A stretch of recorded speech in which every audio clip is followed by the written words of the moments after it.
Welcome to Dr. Haldar online class. In previous classes, we have discussed about glycolysis, then TCA cycle, and today we will be discussing on another important cycle in biochemistry, that is pentose phosphate pathway. Sometimes it is also regarded as HMP shunt or hexose monophosphate pathway. Pentose phosphate pathway, as I said, is known as hexose monophosphate pathway or HMP shunt. This is an alternative pathway to glycolysis and TCA cycle for the oxidation of glucose into carbon dioxide and water. The most influencing factor in this pathway is neither there is any generation of ATP nor any utilization. And it has been seen that the tissues such as liver, adipose tissues, adrenal gland, erythrocytes, testes, lactating mammary glands are highly active with the enzymes that drives the pentose phosphate pathway. Basically, in previous two metabolisms like glycolysis and TCA cycle, we saw the formation of some chemical compound, right? Here, though there will be formation of some chemical compound as the end product, however, most important or most important thing of this pentose phosphate pathway is the formation of NADPH and pentose sugars. That is why the cycle is so important. We'll see why it is so in our subsequent slides. Basically, pentose phosphate pathway is categorized into two stages. The first stage is oxidative phase, which is followed by non-oxidative phase. Here, if we see this flow diagram, then we will be seeing that the starting product of glucose 6 phosphate, the starting product in pentose phosphate pathway is glucose 6 phosphate. Here, the blue color indicates the number of carbon atoms and the pink color here indicates number of moles. So you can see that the at very beginning 6 carbon glucose 6 phosphate is acting as the starting substrate for pentose phosphate pathway. Then it will undergo few intermediary substances and will form ribose 5 phosphate, which is 5 carbon. So starting from glucose 6 phosphate to ribulose 5 phosphate is regarded or considered under oxidative phases. Why so? Because these are the steps which typically involves the participation of NADP plus, which itself is reduced to NADPH. Therefore, the substrate, say for example, in the first step, glucose 6 phosphate will be oxidized into 6 phosphogluconolactone. Thereafter, again, some hydrolysis reactions will happen. It will form 6 phosphogluconate. Thereby, or thereafter, again we can see the participation of NADP plus, which will reduced into NADPH. That means this NADP will reduced to the NADPH, whereas the substrate molecules, say for example here glucose 6 phosphate and here in this step 6 phosphogluconolactone will convert it or will oxidized into the products or oxidized product. Say for example, for 6-phosphogluconolactone will oxidize into ribulose 5-phosphate. So starting from 6-phosphogluconate, starting from glucose 6-phosphate till ribulose 5-phosphate, it comes under the category of oxidative phases. Rest whatever we are seeing here we'll be discussing all in detail under non-oxidative phases. Means ribulose 5-phosphate it converted into xylulose 5-phosphate and ribose 1-phosphate. Then both they combine together with the presence of some enzyme. They will form 0-heptulose 7-phosphate and glycerol there 3-phosphate. Again they will combine together for the formation of erythrose 4-phosphate and fructose 6-phosphate. Ultimately this erythrose 4-phosphate, fructose 6-phosphate, xylulose 5-phosphate, all they will convert into fructose 6-phosphate. I'll be telling in detail in our subsequent slides. And from there, the reversal of glycolysis will happen because we have studied in glycolysis, glucose first will, in the presence of hexokinase or glucokinase, it will convert it to glucose 6-phosphate. Then from glucose 6-phosphate, fructose 6-phosphate. So likewise here the reversal of glycolysis will happen from fructose 6-phosphate and it will ultimately lead to produce the glucose 6-phosphate, which will again go and enter into the cycle of pentose phosphate pathway. Let's see one by one into little detail. So here we can see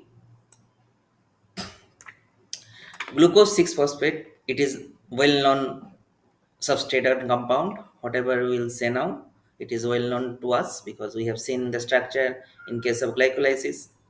And it is a basically an NADP plus dependent enzyme. And NADPH works well in the presence of it is basically this enzyme, that is glucose 6-phosphate dehydrogenase, is assisting glucose 6-phosphate for the conversion into 6-phosphogluconolactone. And this is the enzyme, that is glucose 6-phosphate dehydrogenase. We have abbreviated it as a G6PD. G for glucose, 6, P for phosphate, D for dehydrogenase. This G6PD is a NADP plus dependent enzyme and which works well in the presence of magnesium. What it will do, it will oxidize glucose 6-phosphate into 6-phosphogluconolactone. If we see the structure of 6-phosphogluconolactone, from the name itself we can see it it is consisting of a acetone group. That's why 6-phosphogluconolactone. In the 6 carbon there is a phosphate group, and due to the presence of this ketonic group it is called as lactone. That's why 6-phosphogluconolactone. So from glucose 6-phosphate, in the presence of glucose 6-phosphate dehydrogenase, it is oxidized to 6-phosphogluconolactone. Therefore, thereafter, 6-phosphogluconolactone in the presence of water and in the presence of gluconolactone hydrolase, what it will happen? It will convert into 6-phosphogluconate, the ester. Okay, you can see here in case of 6-phosphogluconolactone, there is a presence of acetone group, whereas in case of 6-phosphogluconate, here we can see that it is replaced by some acetate group. Fine, and the rest remain the same. In the 6 carbon there is the presence of phosphate. That's why it is called as 6-phosphogluconate. So presence of which enzyme? Gluconolactone hydrolase brings about the hydrolysis reaction of 6-phosphogluconolactone. Therefore, it produces 6-phosphogluconate. Now again, another NADP plus dependent enzyme, that is called phosphogluconolactone dehydrogenase, comes into the picture. What it does, as there is involvement of NADP plus, so obviously it will reduce to NADPH. Therefore, 6-phosphogluconolactone will oxidize into another compound, that is called ribulose 5-phosphate. But why it is important? Because here we can see that carbon dioxide is getting liberated. Carbon dioxide is getting liberated means one carbon atom from the 6 carbon molecule 6-phosphogluconolactone will be relieved. That's why if we see the end product of the oxidative phase of pentose phosphate pathway, it is called ribulose 5-phosphate, and the number of carbon atom present in ribulose 5-phosphate is nothing but 5. See, 1, 2, 3, 4, 5. It came from 6-phosphogluconolactone, which had 6 carbon atoms: 1, 2, 3, 4, 5, 6. So this is the beauty, or this is the important aspect of pentose phosphate pathway. Though it started from 6 carbon based glucose 6 phosphate, however at the end of the oxidative phase it ends with ribulose 5 phosphate, which is 5 carbon based compound. So this all about the oxidative phase of pentose phosphate pathway. Now we will see. Now we'll see that uh, what what is the detail of non-oxidative phases. Fine. So here we have seen the ribulose 5-phosphate, that is the 5 carbon based compound is the end product of the oxidative phases. Now here you can see that in the presence of the enzyme that is called ribulose 5-phosphate epimerase, what happens? One epimer will produce that is called xylulose 5-phosphate. So ribulose 5-phosphate in the presence of ribulose 5-phosphate epimerase will lead to produce the epimer form of ribulose 5-phosphate, that is xylulose 5-phosphate. And if we can recall the structure in the previous slide, some technical issues is going on anyway. So then we'll be seeing the hydroxyl group. This hydroxyl group along this carbon atom is just shifted its position from right to left. That's why it is the epimer of ribulose 5-phosphate. In case of ribulose 5-phosphate, the hydroxyl group of this carbon atom was in the right side and hydrogen atom was in the left side in case of ribulose 5-phosphate. But as it is the epimer, in case of xylulose 5-phosphate, this hydroxyl group has shifted its position along this carbon atom into the left side. That's why it is called epimers. The same way, ribose 5-phosphate ketoisomerase will produce an isomer that is called ribose 5-phosphate. This is the most important and significant compound apart from NADPH in case of pentose phosphate pathway. Fine. So we got xylulose 5-phosphate and ribose 5-phosphate. Now please look over here. I have given this diagram separately just to understand what exactly it is happening. And the left side, it is telling all detail about the enzyme or action of the enzyme. Here we can see the ribulose 5-phosphate has got converted into xylulose 5-phosphate and ribose 5-phosphate. Then both they will react together in the presence of transketolase, and transketolase will only work in the presence of another cofactor that is called TPP, that is thiamine pyrophosphate.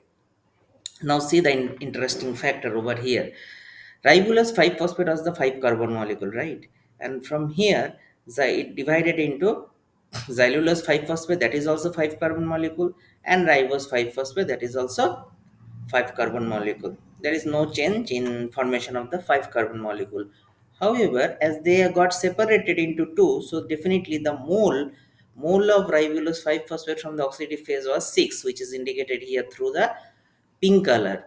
That mole, if you see here, in case of xylulose 5-phosphate, it is 2 plus 2, that is 4.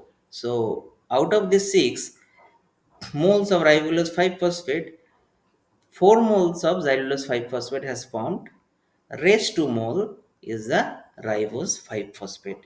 Now this 4 mole 5 carbon based xylulose 5-phosphate and 2 mole 5 carbon based ribose 5-phosphate will bind together to each other in the presence of TPP dependent, that is thiamine pyrophosphate dependent transketolase enzyme.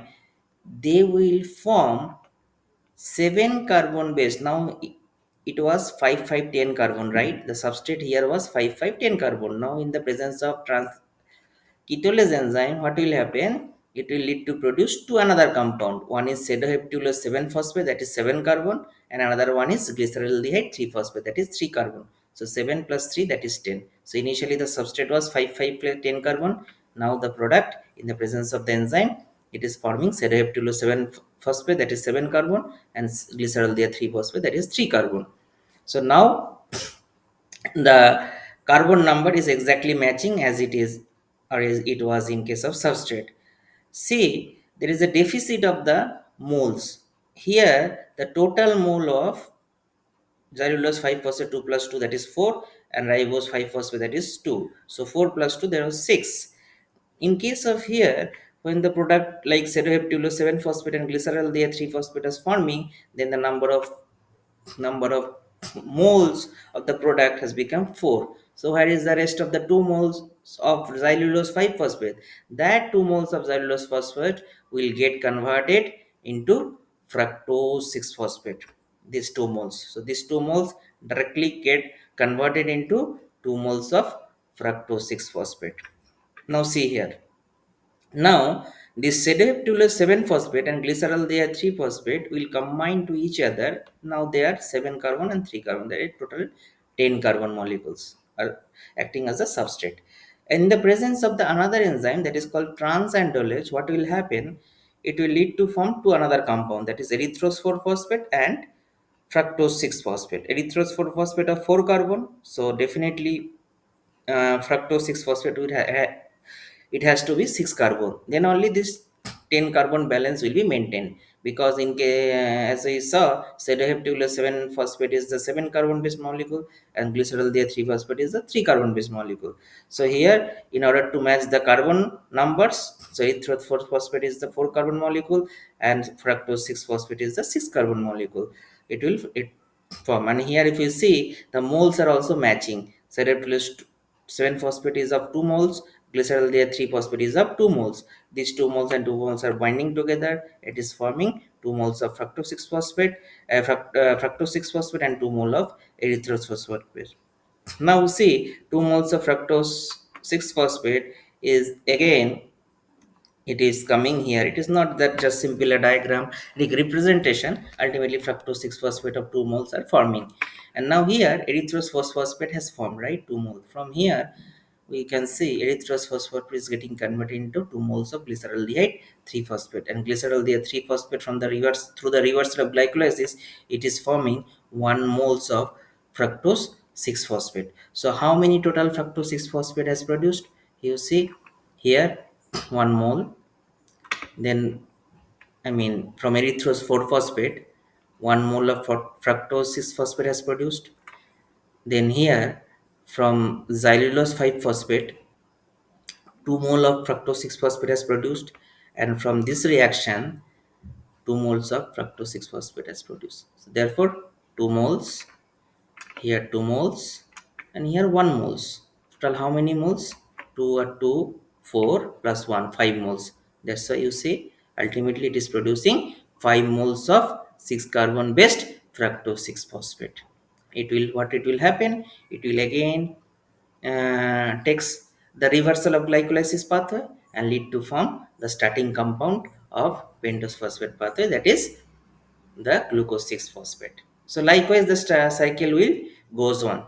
Okay, cycle will go on. So this is the way. So from oxidative pathway, what we observed, we observe the production of NADPH, and from non-oxidative pathway we observe the production of ribose 5 phosphate. These are the two most major important compound in case of pentose phosphate pathway.